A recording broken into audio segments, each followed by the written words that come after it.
So what I've got here is a summary that we did back about a few weeks ago of what might be the early signs or the early observations from those numbers. Just to give you a flavour before I start, what the average of the businesses in that sample are. The average herd size will be about 203 cows, and the average yield will be about 8,281. So that obviously might be different to yourselves. You might be higher or lower than those numbers, but that's a sample from 1,000 farms across the whole of the GB, not Northern Ireland, but Scotland, England, and Wales. So you're talking about 1.68 million litre business. I'll try and just quickly structure the thoughts and the presentation in that broad 3 steps. In other words, look at what we expect the outcome of last year to be. The year finished March 2018. Think then in terms of some of the conditions and things that are happening out there now externally that will then start to impact on the 2019 numbers and what might do one might do as a result of that. So first quick set of numbers. If I looked at the same sample of farms for March 2016, financial year ending March 2016, or financial year ending March 2017, that's what happened to the profitability of those businesses in those 2 years. Now, if you cast your mind back to that, you think, hang on, 2017 was a better year than 2016 in milk price. How come the actual annual results came out that bit poorer in 2017? And that's a function of how soon that milk price increase happened during the year 2016-17. If you remember, 2 summers ago in 2016, milk prices are still only fairly low and really only starting to increase during that autumn period. So for the whole 12 months, relatively low. But you see, therefore, that kind of difference in that year.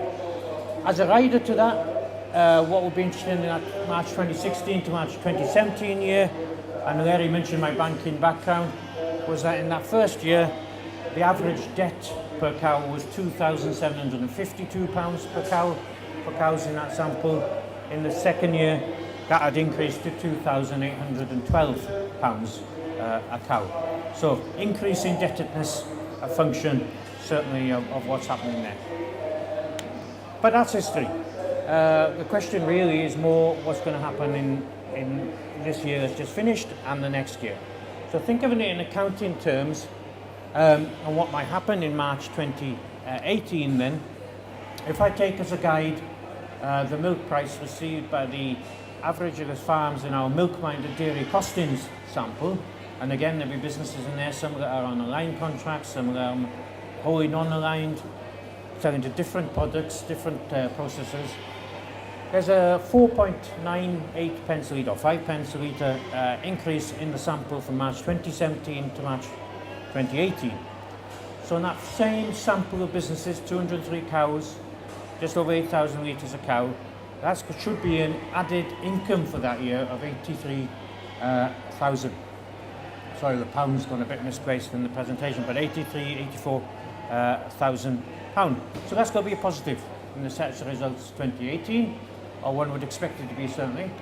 Then in terms of another driver of profit is obviously how much people actually manage to produce. And when we come to talk about this year and whether that might be a different impact. But if I'm talking about 2017-2018, the year ended in March 2018, then what we see in our milk-minded dairy costing sample up to that point is 5 more cows on average. So from 203 cows to 208 cows on average, and again of 241 litres per cow. If you map that onto that same sample, that's another £26,000 worth of income as one of the key drivers in that particular year. But it's not all about income, obviously cost. So again, looking back at that period ending March 2018, what we see if we take the milk-minded dairy costing sample as an indicator is there's a little bit more feed being fed in that period up to March 2018, and is costing a little bit more up to then, £16 a tonne on average, the greater concentrate cost up to that point. Map those two things together, then you're going to get a small negative relative to the previous income numbers of 10,400. There is no doubt that for some individual businesses in the sample, their costs would have increased much more in that period up to March. I'm thinking perhaps particularly of businesses in the worst affected areas from the east and the east, or the poor weather, or the late spring, up to just March, end of March 2018.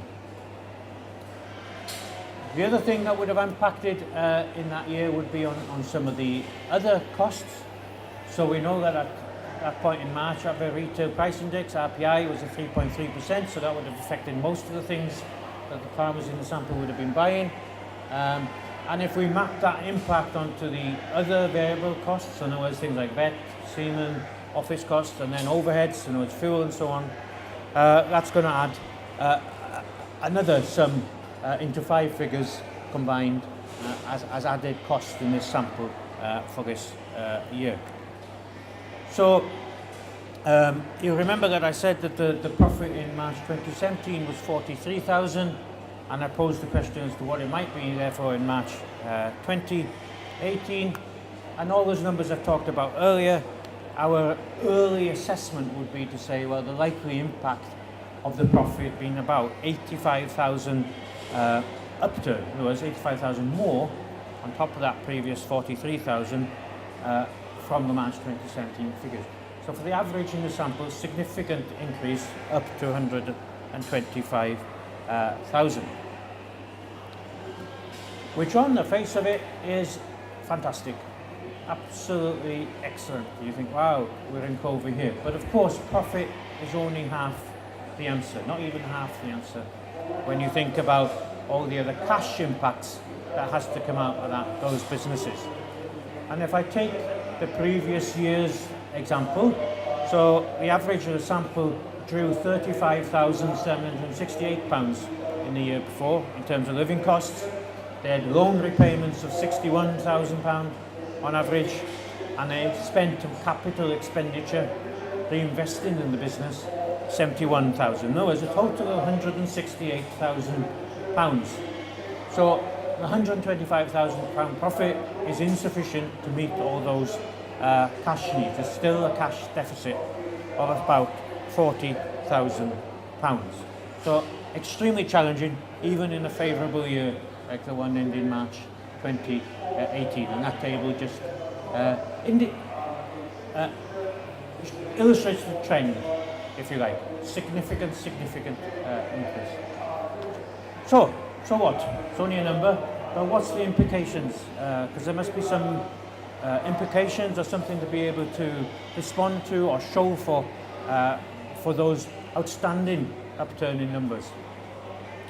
And the first thing might sound a little obvious, but I would challenge all those people in those samples to say, well, what have you got to show for that? What's the tangible thing that you've got to show for that? Maybe some investment, maybe some reduction in debt.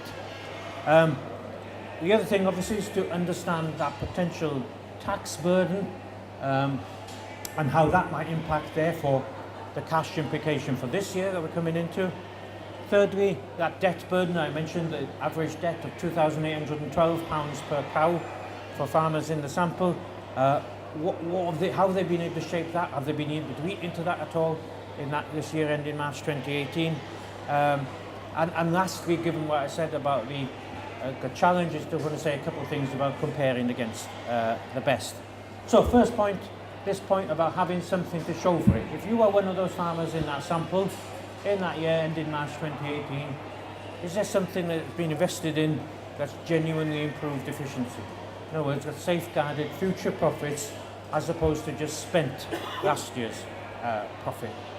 Because I would suggest to you that, relatively speaking, the year ending March 2018 was a wonderful opportunity, as good an opportunity as any, to be doing that. If not, one wouldn't necessarily spend, obviously, for spending's sake, but in terms of improving the balance sheet of the business, reducing debt, perhaps reducing debt quicker, has the opportunity been taken to do that? And if not, well, where the heck has the cash gone?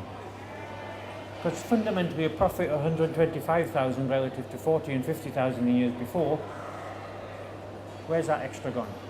And even if it has gone on 6 holidays, at least have the understanding of where that cash has gone. Very obvious, therefore, then, the point about the understanding the future impacts. So in a very good, profitable year like that, I'd expect the best businesses in that sample to have been thinking in sort of December, January time, hang on, I'm going to make a cracking profit here. Let's make sure I'm as tax efficient as possible. Let's engage with my financial advisors and get to that point early in the year.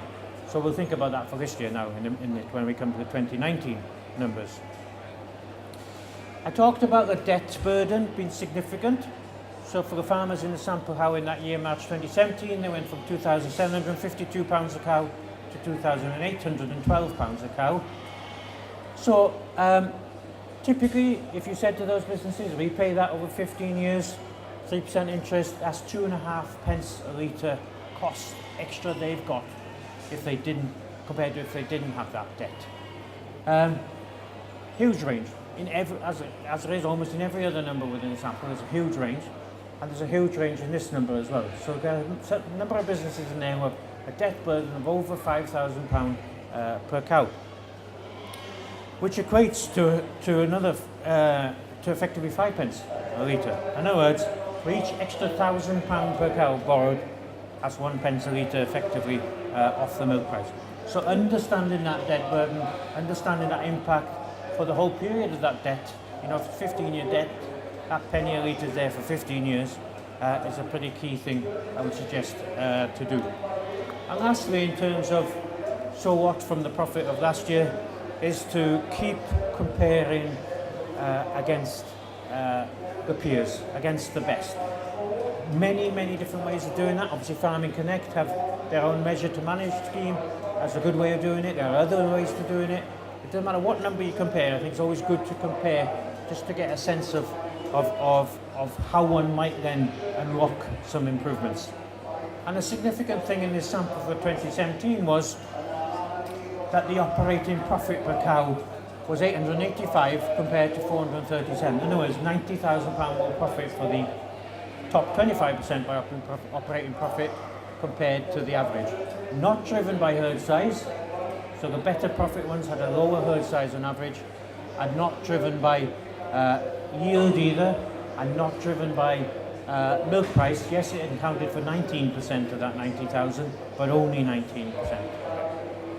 The rest of it came from various different aspects of the business, overheads, technical, grassland management, fertility, everything, the whole thing. I would expect that variance to continue in this year. Okay, so quickly regards this year then, what are some of the things that are clearly going to impact in terms of numbers for this year? And you'll be as well as I am of the cold spring, the late spring, would have had different impacts in different farms in that sample. Some would have run out of forage, bought a lot in. Some would have been late putting some spring crops in. All of that would have had an impact. And if you look at, that's quite a detailed map, but I'll talk it through very quickly, but it merely reiterates the one on the right is the temperature normally for the rainfall and the temperature in this spring just gone. The March one, you see how particularly cold the temperature was in March, and the one on the right, how particularly wet it was on the left. And we could look the same in April, where in many areas it was particularly dry, the brown one on the left of there. What else is happening in terms of external factors? Many areas of the world, by now it doesn't show you so fantastically on there, particularly the southern hemisphere, have had a relatively low level of production over the last few months. That'll, of course, their season will now start very soon, in a few weeks, if not already, and that'll be a major driver in terms of some of those milk price factors for the year that we're coming ahead. Milk supply, that graph finishes at the end of March that I've got there, and you see the very big dip for the bad weather early on at the end of February, start of March. Where are we now in terms of milk production trends? Well, in the last available week I saw that summer in terms of dry weather thus far, the weekend did not last Friday, but the one before, we were minus 1.1% down nationally in terms of milk supply compared to the same week last year. We were down by 5.505% in the week before and hardly anything in the week before. So as yet, no great impact on supply nationally, but that will be delayed perhaps in terms of cows milking off their back and things like that as we go into the later autumn. In terms of milk price, that black line would be the most recent line that you've got there, and you've seen a little dip that's happened there just at the end of the financial year that I've just looked at. In terms of what's happening out there in commodity markets at the moment, butterfat prices have come down quite a bit from they were raised compared to their peak last September, and milk powder a little bit, but holding up reasonably well, which that just kind of confirms for there in terms of some of the movements there again back a few weeks ago. Feed price though, and that's again the graph just up to the end of March. You've got your black line as the latest one. Feed price now is effectively sort of £20–25 a tonne more for many producers than it was this time last year. So that's going to have an impact in terms of what the number is going to be this year. Equally, oil price trends. So you've got the graph there just on the far left, starting to go over $70 a barrel, and the latest number I saw was about $73 a barrel. So oil prices start to feed into inflation, start to eat into those numbers. Very volatile background, therefore. We'll talk about some of them there. Politically then, whether it's our cousins overseas or cousins in Europe and ourselves, there's lots of politics to happen. And obviously things fall out of politics, and sometimes they can be opportunities, sometimes not. Exchange rates hasn't been a massive factor just in the last month, a year or two. Clearly they were 2–3 years ago. And weather events, disease outbreaks, one of which obviously we've seen has been a big factor in New Zealand. So very volatile background. What therefore would we see as some of the foreseeable impact on this March 2019 numbers, the year that we're in now? We would expect rolling milk price, remember, not the milk price in the month, but the rolling milk price, in other words, over the last 12 months, to be pretty much the same, at least in the first half of this financial year, as it was in the last financial years. Could change either way, as I said, I mentioned earlier, the southern hemisphere coming into milk, that could impact things up or down significantly, but set reasonably fair. On a more negative aspect, if you like, there are less replacement numbers in the system. That's quite a carryover from people choosing to use more beef semen when prices were lower 2–3 years ago. So there are less heifer replacements in the system. That will impact the possibility of the repeat and increase of production that we saw last year happening again. I wouldn't expect that to happen in this particular year. Excuse me. Clearly the weather we've talked about as well, and the overall increase in costs, but particularly those related to oil and labour, we would expect to have a negative impact, come under greater pressure in this year. So what about 2019 then? I would be, no, they won't reach the highs of March 2018, full stop. So it's not an expectation they won't reach, but I wouldn't expect them to fall as low as 2016, 2017. Remember there was that difference of 5 pence a litre we talked about between 2017 and 2018. Huge impact. Wouldn't therefore expect to fall back to the lows that we had in 2016 and 2017. So a very quick snapshot there of what happened in the year just finished, the March 2018 year. You may be waiting for your accounts, you may already have your accounts for that year, but I'm suggesting to you that it will read much better for a typical average business than the year before did. Therefore, some 3 or 4 points there to think about in terms of have something to show for it, that debt burden, understanding the tax implication for next year, and then still comparing with the best. And then I think this year won't be a bad year, relatively speaking. Much depends, obviously, on how the weather sets individual businesses just in the next few weeks, but not a bad year either. So that's about the summary. Larry, I'm very happy to take any questions or queries. If anybody has them, do that now or later on afterwards. Thank you for your attendance and listening. Diolch yn fawr iawn.